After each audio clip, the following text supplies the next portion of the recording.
Hello everyone, this is your dietitian Ayesha Siddiqa and welcome back to the nutrition hub. आज हम in detail transient hypothyroidism को discuss करेंगे। तो definition को देखते हैं। Transient congenital hypothyroidism refers to a temporary deficiency of thyroid hormone identified after birth with low thyroxine and high thyrotropin, which later recover from thyroxine production, especially in the first few months of childhood. Transient congenital hypothyroidism जो है एक temporary deficiency है thyroid hormone की, जो कि identify कर ली जाती है राइट आफ्टर द बर्थ, जिसमें T4 का लेवल कम होता है, TSH का लेवल हाई होता है, और ये कंडीशन जो है ये फर्स्ट फ्यू मंथ के अंदर अंदर रिकवर हो जाती है। इसकी कॉजेज क्या क्या हो सकती हैं? इसकी जो फर्स्ट कॉज है हमारे पास वो थायरोट्रोपिन रिसेप्टर ब्लॉकिंग एंटीबॉडीज है, इनकी प्रेजेंस है। इसके अलावा सेकेंड कॉज है आयोडीन डेफिशिएंसी।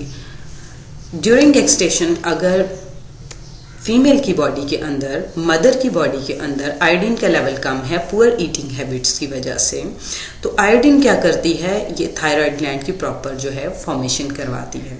तो अगर थायराइड ग्लैंड प्रॉपरली फॉर्म नहीं होगा तो आफ्टर बर्थ जब थायराइड ग्लैंड की एक्सप्रेशन का टाइम है, उसकी प्रॉपर अपनी एक्टिविटी परफॉर्म करने का टाइम है, जिसके अंदर उसने बेबी की बॉडी के अंदर थर्मोजेनेसिस को कंट्रोल करना है, उसके मेटाबॉलिज्म को रेगुलेट करना है, उसको कंट्रोल करना है, और ब्रेन की डेवलपमेंट या उसके एक्सप्रेशन को उसने देखना है, रेगुलेट करना है, तो उस वक्त वो अपनी प्रॉपर एक्टिविटी परफॉर्म नहीं करेगा। ठीक है, बॉडी के अंदर T4 T3 का लेवल प्रॉपर नहीं रहेगा और बेबी जो है वो एक प्रॉपर नॉर्मल लाइफ नहीं गुजार सकेगा। जो थर्ड हमारे पास जो इसकी कॉज हो सकती है intrauterine exposure to anti thyroid drug. अगर female during pregnancy anti thyroid therapy के ऊपर है, जिसके अंदर प्रोपाइल, थायोयूरासिल और मेथिमाजोल जो है वो ड्रग्स यूज़ कर रही है, तो ये दोनों ड्रग्स क्या करती हैं, प्लेसेंटा को क्रॉस करके फीटस तक पहुंच जाती हैं और उसकी थायराइड ग्लैंड की प्रॉपर फॉर्मेशन नहीं होने देती। हमारे पास जो फोर्थ कॉज है उसके अंदर फीटल आयोडीन एक्सपोजर है। अगर फीमेल जो है प्रेगनेंसी के दौरान अमीडोरॉन्स ले रही है, जो कि हार्ट की एक ड्रग है, तो ये भी बॉडी के अंदर, फीमेल की बॉडी के अंदर आयोडीन की जो एब्जॉर्प्शन है उसको कम कर देती है और थायराइड ग्लैंड की प्रॉपर फंक्शनिंग के अंदर या उसकी डेवलपमेंट के अंदर बहुत ज़्यादा ये प्रॉब्लम्स क्रिएट कर सकती है। अगर जो फिफ्थ कॉज है इसके अंदर है न्यूनेटल आयोडीन एक्सपोजर। तो अगर फीटस को हाई अमाउंट ऑफ आयोडीन के साथ एक्सपोज किया जाएगा तो वुल्फ चेकऑफ इफेक्ट की वजह से उसके जो थायराइड की जो एक ग्लैंड की फॉर्मेशन है या थायराइड ग्लैंड का जो एक एक्सप्रेशन है उसके अंदर बहुत ज़्यादा प्रॉब्लम्स देखी जा सकती हैं। हेपेटिक हेमांजियोमास का अगर लेवल जो है वो हाई होता है तो उसकी वजह से टाइप 3 आइडोथ्रियोनिन डीआइडोजिनेसिस जो है एंजाइम, इन एंजाइम का लेवल हाई हो जाता है और जिसकी वजह से कंजम्पटिव हाइपोथायराइडिज्म हो सकता है। उसके बाद जो सेवंथ हमारे पास कॉज है जिसके अंदर फंक्शनल म्यूटेशन हो जाती है DOOX2 के अंदर। ये DOOX2 एक जीन है जो कि थायराइड की सिंथेसिस के अंदर बहुत ज़्यादा इंपॉर्टेंट रोल प्ले करता है। तो अगर DOX नहीं होगा तो थायराइड ग्लैंड की या थायराइड हार्मोन की प्रॉपर सिंथेसिस नहीं हो सकती। उसके अलावा जो हमारे पास 8th कॉज है जिसके अंदर ट्रांजिएंट हाइड्रोक्सिनीमिया है प्री टर्म इन्फेंट्स के अंदर। इसके अंदर क्या होता है, ट्रांजिएंट हाइड्रोक्सिनीमिया प्री टर्म इन्फेंट्स के अंदर ये है कि पिट्यूटरी के जो हमारे पास थायराइड हार्मोन है जिसके अंदर TSH है, उसका लेवल जो है बॉडी के अंदर या तो वो वीक होता है या उसका एक्सप्रेशन जो है वो एब्सेंट होता है या उसकी एक्टिवेशन एब्सेंट होती है, तो उसकी वजह से बहुत ज़्यादा प्रॉब्लम्स जनरेट हो सकते हैं। अब जी इसके साथ कौन कौन से रिस्क जो है एसोसिएटेड हैं।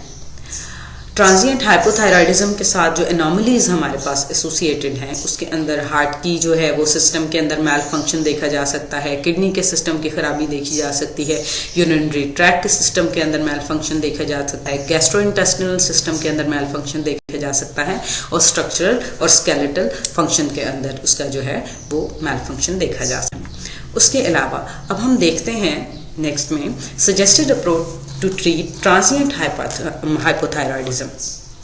किस तरीके से हम ट्रीट कर सकते हैं इस ट्रांजिएंट हाइपोथायराइडिज्म के अंदर। एक होता है न्यूबॉर्न स्क्रीनिंग टेस्ट, ये इंटरनेशनल लेवल पे किया जाता है मोस्टली बच्चों का। इस स्क्रीनिंग टेस्ट की वजह से आपको पता चल जाता है, जब बेबी पैदा होता है तो उसकी वो स्क्रीनिंग टेस्ट कर लेते हैं जिससे थायराइड के लेवल का पता चल जाता है। अगर थायराइड का लेवल बॉडी के अंदर, थायराइड हार्मोन का लेवल बॉडी के अंदर कम है तो अगर ट्रांजिएंट स्टेट है तो उसको वो विद इन फ्यू मंथ्स जो है वो रिकवर कर लेते हैं। थेरेपी के थ्रू।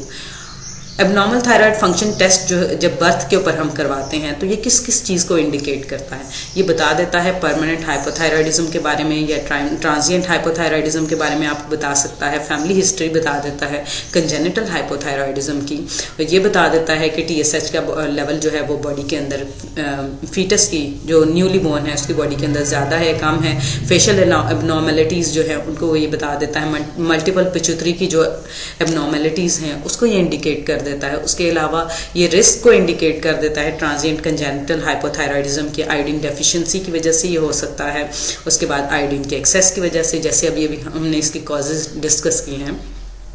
तो इसको ट्रीट किस तरीके से किया जाता है, इसको ट्रीट इस तरीके से किया जाता है, अगर तो कंजेनिटल स्टेट है, परमानेंट स्टेट है, तो उसको लाइफ लॉन्ग जो है वो लीवोथायरॉक्सिन दी जाएगी 10 से 15 mcg पर kg पर डे, ठीक है। अगर ट्रांजिएंट स्टेट है तो उसको भी 10 to 15 mcg पर kg पर डे लीवोथायरॉक्सिन दी जाएगी और उसको एसेस किया जाएगा कुछ मंथ्स के अंदर अंदर दोबारा। रिकमेंडेड लैब टेस्ट कौन कौन से टेस्ट करवाएंगे जी अगर ट्रांजिएंट हाइपोथायराइडिज्म है या कंजेनिटल हाइपोथायराइडिज्म है, तो हम सबसे पहले देखेंगे कि थायराइड इमेजिंग टेस्ट करवाएंगे जिसमें थायराइड अल्ट्रासोनोग्राफी है और रेडियो न्यूक्लियाइड अपटेक स्कैन है, ये करवाते हैं। उसके बाद एक्सरे करवाते हैं, थायराइड की ऑटो एंटीबॉडीज चेक करते हैं, सीरम थायरोग्लोबुलिन कंसंट्रेशन चेक करते हैं और यूरिनरी आयोडीन कंसंट्रेशन इसके अंदर चेक की जाती है। उसके बाद हम बात करते हैं इसकी मैनेजमेंट की। अगर FT4 का जो है लेवल कम है और TSH जो है उसका लेवल ज़्यादा है 5 mul से पर लीटर से, तो सीरियल टेस्टिंग करेंगे हम फर्स्ट मंथ के अंदर आफ्टर द बर्थ, और इन्फेंट जो है उसको दी जाएगी थायरॉक्सिन 3 साल तक, ठीक है, ताकि उसके ब्रेन की जो डेवलपमेंट है उसको प्रोटेक्ट किया जा सके। लेकिन अगर TSH का लेवल जो है वो कंटिन्यूसली हाई जा रहा है beyond 4th week of as, तो ये बहुत ज़्यादा डेट्रीमेंटल हो सकता है ब्रेन की डेवलपमेंट के अंदर। It's all about today's presentation. और अगर आपको हमारा कंटेंट अच्छा लगा है और ये हाइपोथायराइडिज्म की जो सीरीज़ है ये आपके लिए बहुत ज़्यादा बेनिफिशियल है, तो इस चैनल को लाइक करें और सब्सक्राइब करें और लोगों के साथ भी इसको शेयर करें। Thank you so much.